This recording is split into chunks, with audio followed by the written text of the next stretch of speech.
سب کو سوچنا ہوگا، ایک بھی پلر مس ہوگا تو پورا ملک مس ہو جائے گا. میں آپ کو بتاؤں یہ اتنا نازک دور ہے، اکانومی ہماری پیچھے جا پڑی ہے، لوگ ہم سارے آپس میں الجھ پڑے ہیں، تو کیا بچ جائے گا. میں آپ کو شاعر ہوں نا، میں غزل سنائے بغیر جاؤں گا نہیں. میں غزل سے آپ کو اختتام کرتا ہوں، بہت لمبی جذباتی تھی. میں اصل بہ کے جن صاحب اس وقت سے تقریر نہیں کی تھی کہ ماڑے آدمی دی تے چھاتے گل کوئی نہیں سنتے تے بیٹھے کنے سن لی.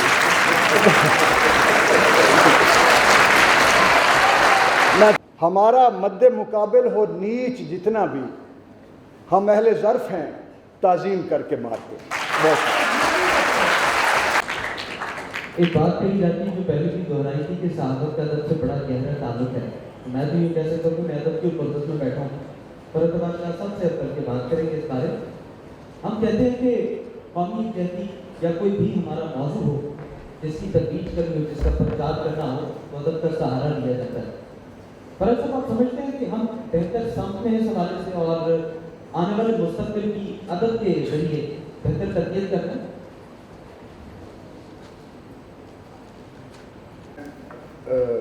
جنرل صاحب کا شکریہ ادا کرتا ہوں اور آپ سب کا شکریہ ادا کرتا ہوں کہ آپ نے ایک شاعر کو اس فورم پہ بولنے کا موقع دیا. اور ایک قرض اس یونیورسٹی کا مجھ پہ پہلے سے بھی ہے کہ میری شاعری پر پہلا ایم فل کا تھیسس جو ہے وہ اسی یونیورسٹی سے ہوا. اس کے بعد تو ہوتے گیا کہ ایک گل اور میں تھوڑے نال کرنی ہے، کیونکہ میں پینڈو میں معاف کر دینا، نہ انگریزی صحیح آتی ہے نہ اردو آتی ہے. اور جنرل صاحب بھی بڑے کیجول نے تو انہوں مل کے میں لگیا کہ میں تھوڑی جی گل کر لینا. ایک بندہ وہ پرائز بانڈ لے بیٹھا کوئی میرا جہا شاعر ماڑا آدمی، تو وہ دعا منگی جا رہا ہے کہ یا اللہ بانڈ نکل جائے نا اج کدی کمال ہو جائے. وہ جس نے دکان تے پہنچیا جیب ہاتھ ماریا تو بانڈ رہ تو برا جہا منہ بنا کے ٹوٹے دل نال کہندا ہے واہ میرے اللہ اچیاں شاناں تے پٹھیاں سمجھاں لیا. دعا سن لئی پر سمجھی نہیں تو میرا حال یہ کہ علامہ اقبال دا اسی وہ ہم اتنا ذکر کرتے ہیں. یہ میرا کی پوائنٹ ہے کہ ہم نے علامہ اقبال کی ابھی آج بھی آپ نے سنا ہے احترام عزت، لیکن دیکھنا یہ کہ کیا ہم نے اس کو سمجھا ہے اور کیا اقبال کا جو نظریہ ریاست ہے اس کو ہم نے ان 75 سالوں میں کتنا اپنے ملک کے اندر رائج کر سکے. ہم کتنا اتنا ہمارے وہ قومی شاعر. اور میں آپ کو یہ بھی بتا دوں کہ دنیا میں کوئی ایسا شاعر موجود نہیں ہے علامہ اقبال کے علاوہ جس نے نظریہ ریاست کی کلید کھولی ہو، کلئی کھول اتنی تفصیل سے سمجھا دیا کہ جس کی بنیاد ایک مضبوط ایک بڑے دین پر ہے اور اس کی ریاست کی مثال کسی بھی کامیاب ترین ریاست کے تصور سے زیادہ ہے. یہ میں آپ کو جو حل بتانا چاہتا ہوں کہ کوہین ہم کیسے لا سکتے ہیں وہ میں اس لیے پہلے بتا رہا ہوں کہ یہ ضروری رہنا چاہیے آپ کے ذہن میں. اب ڈویژن ہوئی کیسے؟ آج ہم سارے لوگ میڈیا پر بات کر رہے ہیں، میڈیا کے حوالے سے بات کر رہے ہیں. سوشل میڈیا درد سر بن گیا، فیک نیوز کی بات ہوئی، قانون سازی کی بیرسٹر صاحب نے بات کی. یہ ساری باتیں کیوں ہو رہی ہیں؟ اس لیے کہ یہ ہم پر ایک چیز کو مسلط کر دیا گیا اور یہ مسلط اس لیے کیا گیا کہ ہم ڈیوائیڈ ہو جائیں. پروپیگنڈے کی بات ہوئی ہے. اس کے علاوہ ایک اور بات بڑی اہم ہے کہ پروپیگنڈا کیا کیوں جاتا ہے؟ اس لیے کہ ذہنوں کو، اذہان کو، قوموں کو، ملکوں کو کنفیوز کر دیا جائے. جب لوگ مختلف طرح کی بھرمار کی رائے، خبریں، تجزیے، خطاب، یہ جب بھرمار ہوگی آئیڈیاز کی ہمارے اوپر، تو کیا دیکھنے والا کنفیوز نہیں ہو جائے گا کہ کون سی رائے یار یہ بھی ٹھیک کہہ رہا ہے، کہہ تو یہ بھی ٹھیک رہا ہے، یار اس میں بھی ٹھیک بات کی ہے. تو ہم اپنا فیصلہ اپنی انالیٹیکل تھنکنگ کے پروسیس کو مائنس کر بیٹھیں گے، گم کر بیٹھیں گے، گم شدہ ایک تصور سسٹم لے کر بیٹھ جائیں گے. آپ جو بچے ہیں میرے، آپ جو بیٹیاں بیٹھی ہوئی ہیں، یہ سارے جرنلسٹ بننا چاہ رہے ہیں نا، تو آپ خبر کو، آئیڈیے کو، نظریے کو، کسی کے تصور کو جو آپ پر ٹھوسا جا رہا ہے، اگر اس کا خود ذاتی طور پر تجزیہ کرنے کے ہی اہل نہیں ہوں گے تو آپ حقیقی سوچ اور حقیقی خبر تک کیسے پہنچیں گے؟ ہمارے ہاں یہ سب سے بڑا جو ہمیں اس وقت تصور کا گڑبڑ کا ہے وہ کنفیوژن. کنفیوژن پیدا. ایک چیز اور میں اس میں آپ کو بتاؤں کہ جسے پبلک جو ڈسکورس ہے، پبلک ڈسکورس کہ جو بلکہ ڈومیننٹ پبلک ڈسکورس ایک طرف رہ گیا، جو ڈومیننٹ ڈسکورس ہے یہ کیا ہے کہ وہ طاقتیں جو ہمارے جیسے ملکوں کو، ہمارے جیسے ملکوں کی عوام کو اور ہمارے جیسے ملکوں کی افواج کو، یہ نقطہ بھی ذہن میں رکھیے گا، کمزور کر کے، تقسیم کر کے، آپس میں لڑا کر، مار کے رکھنا چاہتی ہیں اپنے مقاصد کے لیے، وہ اپنا ڈسکورس ہمارے اوپر نافذ کر رہی ہیں اور کرتی چلی آئی ہیں. یہ آج کی بات نہیں ہے، صدیوں کی بات ہے کہ ان کو اس بات کا اندازہ ہے کہ انفارمیشن کی طاقت کیا ہے، ان کو اس بات کا اندازہ ہے کہ دولت کی طاقت کیا ہے، اور ان کو اس بات کا پتہ ہے کہ نظریے کی طاقت کیا ہے. اب وہ کیا کہہ رہے ہیں کہ جس کو کہتے ہیں آئیڈیولوجیکل ڈسلوکیشن. یہ ذہن میں میرے بچے آپ یہ رکھیں، سارے جتنے میس کمیونیکیشن کے بچے، کہ ہمیں نظریاتی طور پر اسے کیا کہہ رہا تھا لفظ میں ابھی، کہ ہمیں بے دخل کیا جا رہا ہے، ڈسلوکیٹ کیا جا رہا ہے، آئیڈیولوجیکلی ڈسلوکیٹ کیا جا رہا ہے. یہ ذہن میں رکھیں، کیونکہ نظریہ آپ کو جوڑتا ہے، نظریہ تقسیم نہیں ہونے دیتا، نظریہ آپ کے آگے وضاحت کرتا ہے، چراغ جلاتا ہے، آپ کو راستہ دکھاتا ہے، آپ کو ڈائریکشن دیتا ہے. جب آپ نظریاتی طور پر ڈسلوکیٹ ہو جائیں گے تو آپ کو نہیں پتہ چلے گا کہ کون سا راستہ کدھر ہے، میں نے کہاں جانا. پھر اب اس کے طرف میں اب جوڑنے کی بات جو اب اس مختصر بولوں گا کہ کہا کہ کوہین کیسے ہو. نظریہ، پہلی بات یہ ہے کہ ہمیں سمجھ آنا چاہیے ہمارے جرنلسٹوں کو، ہمارے اچھا پھر ایک چیز اور بھی میں مختصراً یہ ہے کہ ابھی میرا بیٹا وہ جو بیٹھا ہے اس نے کہا تھا کہ آپ ہماری انویسٹمنٹ ہے. انویسٹمنٹ کہا، آپ ہماری پنیری نہیں کہا. اس کا قصور نہیں ہے.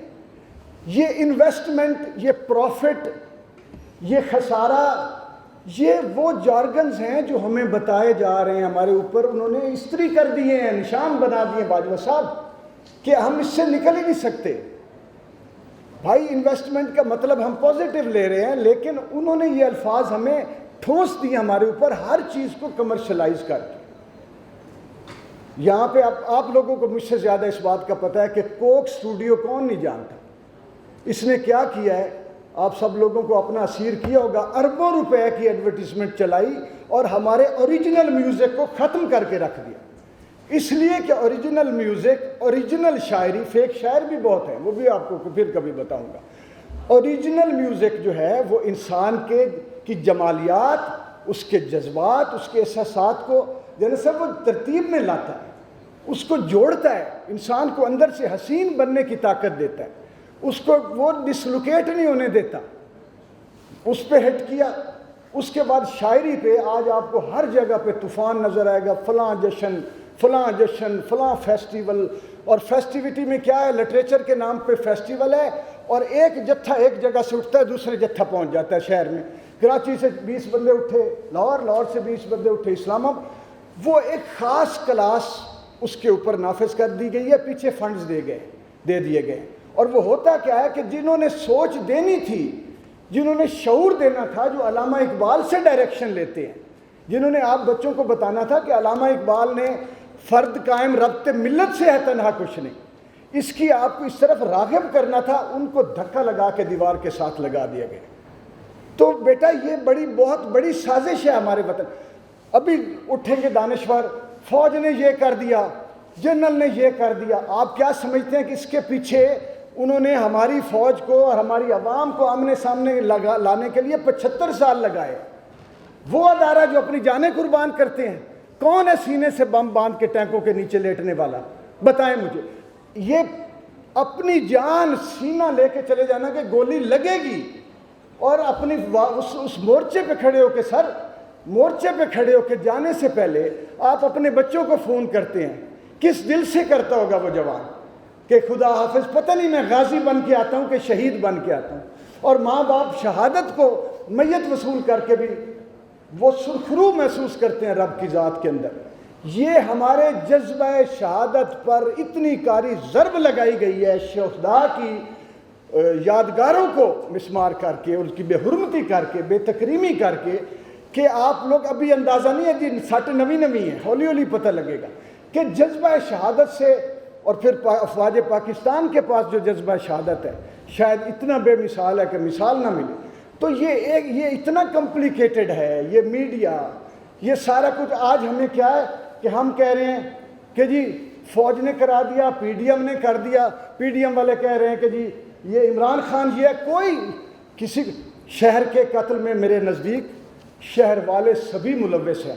ہم سب کو بلیم گیم سے نکل کر اپنے پاکستان کو ریڈ لائن قرار دینا ہوگا کسی اور کی بجائے، اور پاکستان کے لیے سوچنا ہوگا. ایک دوسرے کو مارنے، پکڑنے، اعتراض کرنے، گالیاں دینے، تقریریں فرمانے کی بجائے وطن کا سب کو سوچنا ہوگا. ایک بھی پلر مس ہوگا تو پورا ملک مس ہو جائے گا. میں آپ کو بتاؤں یہ اتنا نازک دور ہے، اکانومی ہماری نیچے جا پڑی ہے، لوگ ہم سارے آپس میں الجھ پڑے ہیں، تو کیا بچ جائے گا. میں آپ کو شاعر ہوں نا، میں غزل سنائے بغیر جاؤں گا نہیں. میں غزل سے آپ کو اختتام کرتا ہوں، بہت لمبی جذباتی تقریر. میں اصل بہ کے جن صاحب اس واسطے تقریر نہیں کی تھی کہ ماڑے آدمی دی تے چھت تے گل کوئی نہیں سنتے تے بیٹھے کنے سنتے.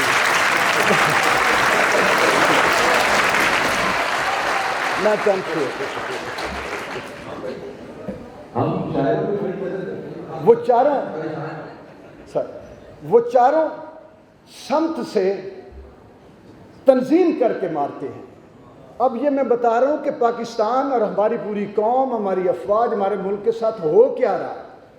وہ چاروں سمت سے تنظیم کر کے مارتے ہیں، ہمارے جیسوں کو تقسیم کر کے مارتے ہیں، مذاکرات کے پھندے لگا کے ہیں رکھتے، معاہدات کو تسلیم کر کے مارتے ہیں، فنون جبر و ستم میں بلا کے ہیں مشاق، خیال و خواب کی تجسیم کر کے مارتے ہیں، شکیں بناتے ہیں پہلے اٹل تسلط کی، پھر ان شکوں میں بھی ترمیم کر کے مارتے ہیں. پروپیگنڈا انہیں اس لیے بھی ہے مرغوب، یہ کچے ذہنوں کو تنویم کر کے مارتے ہیں. ہمارا مد مقابل، آپ کی نظر ہے، ہمارا مد مقابل ہو نیچ جتنا بھی، ہم اہل ظرف ہیں، تعظیم کر کے مارتے ہیں. بہت